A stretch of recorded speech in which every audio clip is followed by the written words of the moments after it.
It was supposed to be a peaceful weekend trip with my 12-year-old son, the kind we both really needed. We were driving down this long, empty highway, music playing, windows down, everything just calm. Then my phone rang. It was my sister, but her voice wasn't right. It was shaking. She said, "Do it right now. Get out of the car. This isn't a leisurely drive." I completely froze. My son looked over at me, confused.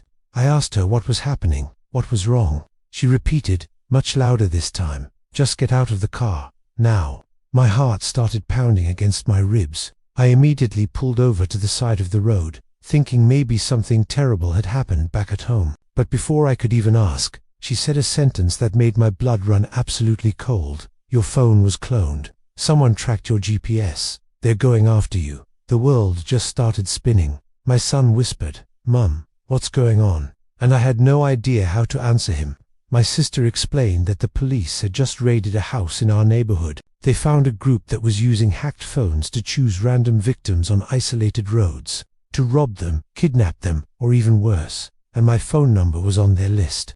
My hands were trembling so hard, I could barely hold the phone. My son grabbed my arm, and then I saw them. Headlights appeared in my rearview mirror, a black SUV, no license plate, and it was coming up fast. My sister must have heard the engine through the phone because she just screamed, "Run, leave the car, now." I didn't hesitate. I grabbed my son, slammed the car door open, and we sprinted into the dense forest beside the road. Branches were cutting our faces, but we didn't dare slow down.